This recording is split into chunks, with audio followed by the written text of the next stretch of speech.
अस्सलाम वालेकुम students, first year mathematics बेटा हमारी चल रही है। आज की इस वीडियो के अंदर बेटा हम एक्सरसाइज 9.4 करने जा रहे हैं। तो एक्सरसाइज 9.4 करने से पहले बेटा कुछ बेसिक्स हैं जिनको समझना आपके लिए बहुत ज़रूरी है।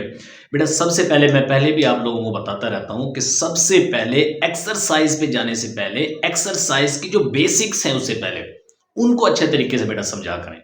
अगर वो एक्सरसाइज की बेसिक आप लोगों को बिल्कुल अच्छे तरीके से क्लियर आपको समझ आ जाती है तो फिर एक्सरसाइज आप लोगों के लिए आसान हो जाती है। तो बेटा यहाँ जो एक्सरसाइज 9.4 है, एक्सरसाइज 9.4 में क्या करने वाले हैं हम, और एक्सरसाइज 9.4 में क्या कहा गया है कि आप क्या करें। बेटा कुछ इक्वेशंस दी हुई, ट्रिग्नोमेट्रिक इक्वेशंस, फंडामेंटल कुछ आइडेंटिटीज हैं। तो हमें प्रूव करने का कहा हुआ है कि लेफ्ट हैंड साइड को राइट हैंड साइड के इक्वल आप क्या करें बेटा, प्रूव करें। तो लेफ्ट हैंड साइड को राइट हैंड साइड के इक्वल प्रूव करने के लिए हम क्या करें, कुछ फंडामेंटल आइडेंटिटीज हैं जिनके बारे में जानना जरूरी है, हम वो जानेंगे। अच्छा, इससे पहले बेटा इस एक्सरसाइज 9.4 में जो क्वेश्चन है उसका सेकंड पार्ट हमें ये भी बताया होगा कि स्टेट करें domain of theta in each case. तो जितने भी फंडामेंटल आइडेंटिटीज दी हैं जिनको प्रूव करना है, हर केस में आप डोमेन भी बताएं। तो बेटा ये डोमेन क्या है, ट्रिग्नोमेट्रिक जो आइडेंटिटीज है वो क्या है, आज की इस वीडियो में हम वो जानेंगे। बेटा स्टूडेंट क्या करते हैं कि डायरेक्ट एक्सरसाइज पर चले जाते हैं, उनकी बेसिक रह जाती हैं, फिर उनके हर सवाल में उनको कन्फ्यूजन होती है, फिर वो बार बार पूछते हैं कि सर हमें समझ नहीं आई। उसकी यही वजह होती है। मेरा डॉक्टर क्या करते हैं, सबसे पहले इलाज करने से पहले उसकी बीमारी की तशखीस करते हैं। जिस बंदे के अंदर जो बीमारी है कि आया कि उसके अंदर बीमारी कौन सी है ये पता चलाए। बीमारी का जब पता चल जाए उसके बाद बेटा आप लोगों ने क्या करना है, उसके बाद डॉक्टर क्या करते हैं, उसके बाद ये करते हैं कि ये बीमारी इसके अंदर ये है, पता तो हमें चल गया। अब इसका इलाज किन टूल्स के जरिए होगा, उन टूल्स का पता लगाना कि कौन से टूल्स हैं जिससे इस बीमारी का इलाज किया जा सकता है, कौन सी ऐसी मेडिसिन हैं मिसाल के तौर पर, तो उन टूल्स का पता चलाए। तो सबसे पहले बेटा आप एक्सरसाइज में आप लोगों के क्वेश्चन जो है कि जो बताया गया है कि आया कि बताया क्या हुआ है, इसमें हमने करना क्या है वो चीज आप जान लें। उसके बाद वो आपने पता चल गया आपको कि हमने इस क्वेश्चन में ये चीजें प्रूव करनी है और ये करनी है। ये किसके जरिए होंगे, कौन सी ऐसी चीज है जिनको हम जानना हमारे लिए जरूरी है तो ये हमारे लिए आसान हो जाएंगे।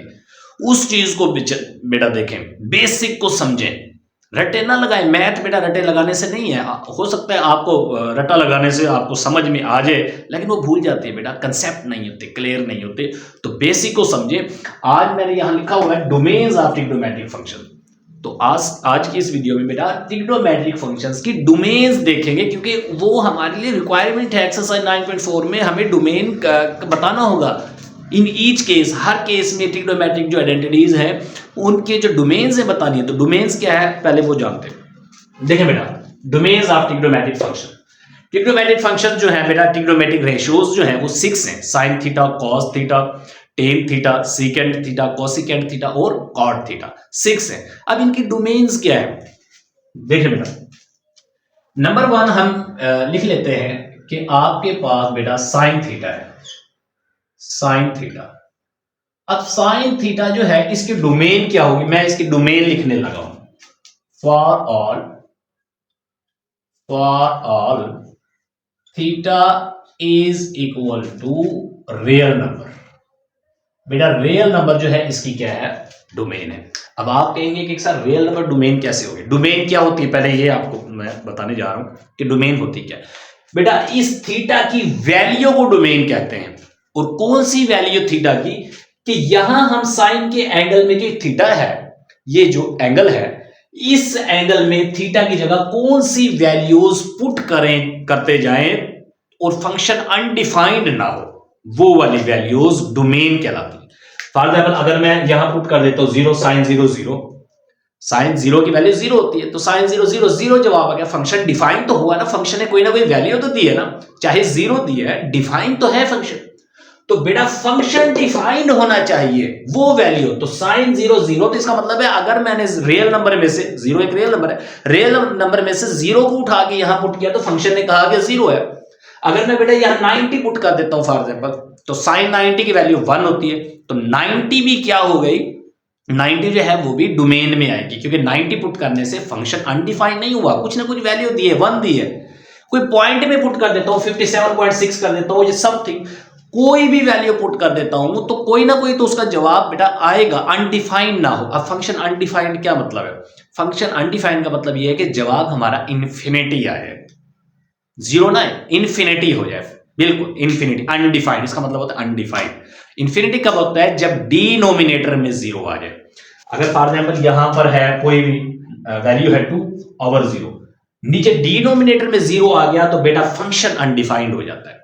डिनोमिनेटर में जीरो, इसका डिनोमिनेटर तो 1 है, इसके नीचे तो जीरो नहीं आ सकता कभी भी।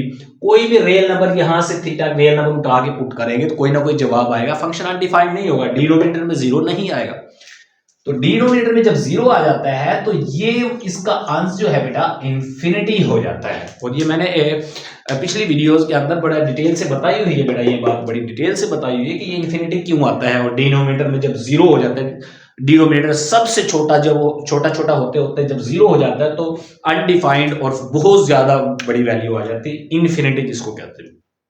इसके यहां से भी कंसेप्ट समझा जा सकता है कि 2 को अगर अंदर रखें, 0 को बाहर रखें, इसको अगर डिवाइड करें, देखिए 0 को बेटा किस नंबर से मल्टीप्लाई करेंगे? जो 2 है, कोई भी वैल्यू नहीं है। तो बेटा फंक्शन जो है ये अनडिफाइंड है जिसके डिनोमिनेटर में जीरो आ जाए।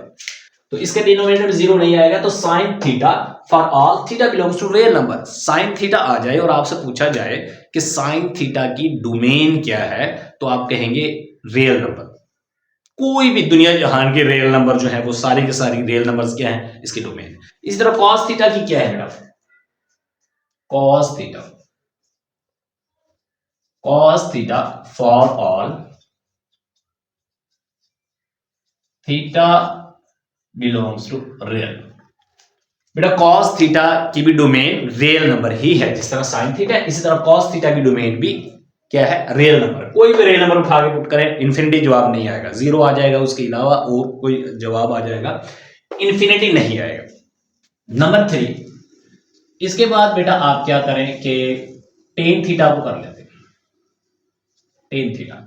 अब बेटा टेन थीटा आपके पास किसके इक्वल होता है? Sine theta over cos theta, sine theta over cos theta. अच्छा, इसके डिनोमिनेटर में बेटा क्या है? डिनोमिनेटर में कॉस थीटा है, डिनोमिनेटर में बेटा क्या है? कॉस थीटा है।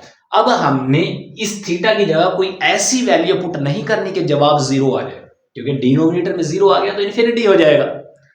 अब इस कॉस थीटा की जगह कोई ऐसी वैल्यू पुट नहीं करनी एंगल में कि कॉस थीटा का अंश जीरो आ जाए। क्यों? कि वो जीरो आ जाएगा, इससे डिवाइड करेंगे अनडिफाइंड, तो वो डोमेन नहीं रहेगी वो वैल्यू। कौन सी ऐसी वैल्यू है जो कॉस के एंगल में पुट करने से अंश जीरो आता है? अब वो देखनी है हमने। वो डोमेन में नहीं होगी, बाकी सारी डोमेन में होगी। वो नहीं होगी जो पुट करने से यहां जीरो आंसर है। देखिए बेटा, अगर जीरो पुट करते हैं तो 1 आता है, कॉस 0 1। अगर हम यहां 90 पुट करते हैं, कॉस 90, तो जवाब जीरो आ जाता है। इसका मतलब है 90 पुट नहीं करना। इसके बाद 270, फिर जीरो आता है, 270 भी पुट नहीं करना, 90 पुट नहीं करना, 270 पुट नहीं करना, इसी तरह 450 पुट नहीं करना। तो यानी कौन से ऐसे हैं? इसको हम ऐसे लिख सकते हैं कि यहां मैं लिख देता हूं कि for all theta is equal to, या बिलोंग्स टू लिख दें बेटा, इज इक्वल टू लिख दें, या आप लिख दें थीटा बिलोंग्स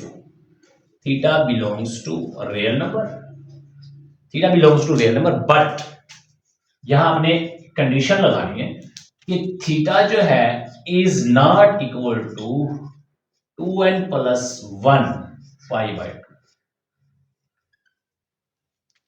यानी ये नहीं होना चाहिए। देखिए अगर हम n क्या है, यहां n भी लिखे कि n जो है यहां लिख देते हैं कि n belongs to set of integer. ये जो n है सेट ऑफ इंटीजर में से। तो बेटा देखिए, अगर मैं यहां सेट ऑफ इंटीजर्स क्या होता है हमारे पास, set of integers 0 +-1 +-2 +-3 and so on. तो बेटा यहां से अगर मैं 0 पुट करता हूं n की जगह, तो ये 0 1 इससे मल्टीप्लाई करें तो π/2 क्या है? 90। तो इसका मतलब है थीटा 90 नहीं होना चाहिए। For all theta belongs to real number, सारे रियल नंबर हो मगर क्या हो? 90 ना हो। अच्छा, अब इसमें से आप प्लस का 1 पुट करें, प्लस का 1 पुट करेंगे जब 2 1 2 और 1 3 3 π/2 क्या होता है? 270 ना हो, सारे रियल नंबर हो, 270 ना हो। इसके बाद बेटा अगर हम यहां से -1 पुट करते तो -270, तो वही -270 भी नहीं होना चाहिए, प्लस का 270 भी नहीं होना चाहिए। अगर 2 पुट करते हैं तो 2 × 4 5 π/2, तो 5 π/2 भी नहीं होना चाहिए, क्योंकि ये क्या है 90 और 5 से इसको मल्टीप्लाई करेंगे 90 को 450, तो बेटा 450 भी नहीं होना चाहिए। तो वो वाले वैल्यूज, वो वाले एंगल्स जिनको यहां पुट करने से 0 बन रहा है, तो यहां पर हमने एक कंडीशन लगा दी है कि 2n + 1 π/2 n belongs to set of integer. ये पुट करते हैं, जितनी भी ये वैल्यूज आएंगी वो यहां पुट करने से जवाब 0 होता है। यानी हमने कहा कि इस tan थीटा की डोमेन क्या है, एवरी रियल नंबर है, but theta is not equal to 2n + 1 π/2 और n belongs to set of integer. ये वाले नहीं होने चाहिए। समझ आ गए बेटा? अच्छा, नेक्स्ट हम चलते हैं नंबर 4। अच्छा, अब बेटा साइन का रेसिप्रोकल होता है कोसिकेंट। यहां चलिए कोसिकेंट लिख लेते हैं कि कोसिकेंट थीटा, कोसिकेंट थीटा, और ये किसके इक्वल होता है 1/sin थीटा। अब बेटा हमने क्या करना है, यहां पर ऐसी कोसिकेंट को इसके इक्वल हम लिख सकते हैं क्योंकि रेसिप्रोकल एक दूसरे के।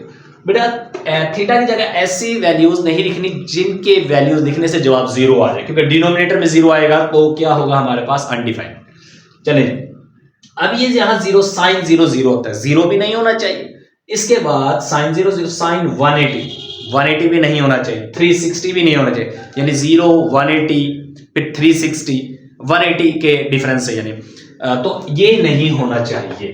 देखते हैं अब इसके लिए बेटा आप ये लिखें, यहां पर बेटा इसको रेज कर देते हैं। यहां बेटा आप लिखें कि इसकी डोमेन जो है for all theta belongs to real number but अब theta is not equal to n pi, वही n belongs to set of integer. Theta n pi नहीं होना चाहिए। n पाई क्या है, z वाले में से उठा के रखें, सेट ऑफ इंटीजर में से 0 है, पहले 0 को पाई से 0, थीटा 0 नहीं होना चाहिए, साइन 0 0 या थीटा 0 ना हो। 1 पुट करेंगे तो पाई 180 ना हो, 2 पुट करेंगे तो 2 को 180 से 360 यानी 360 ना हो। तो इसका मतलब है ये हमने कंडीशन लगा दी कि थीटा इनमें से नहीं होना चाहिए, n पाई ना हो, और n क्या है सेट ऑफ इंटीजर है, थीटा n पाई ना हो, बाकी जो भी रियल नंबर हो तो वो पुट करेंगे तो इसका कोई ना कोई जवाब आएगा, अनडिफाइंड नहीं होगा। तो इसका मतलब है कोसिकेंट थीटा की जो डोमेन है वो एवरी रियल नंबर है but theta is not equal to n pi, n belongs to set of integers. ये चीज बेटा याद रखेंगे। नेक्स्ट हमारे पास है cos थीटा का जो हमारे पास रेसिप्रोकल है, cos थीटा, इसका रेसिप्रोकल लिखते हैं बेटा। cos थीटा का रेसिप्रोकल है सीकेंट थीटा, तो यहां लिखेंगे 1/cos थीटा। अब हम बेटा देख रहे हैं सीकेंट थीटा की डोमेन। अब सीकेंट थीटा की डोमेन क्या है, डिनोमिनेटर में देखें cos थीटा है, अब इसके डिनोमिनेटर में भी क्या था cos थीटा, तो कोई ऐसी वैल्यूज नहीं लिखने के 0 आ जाए, तो ऐसी वैल्यू तो वही है जो यहां पर डिनोमिनेटर में है, ये यहां भी cos थीटा है, तो यही चीज आ जाएगी इसकी।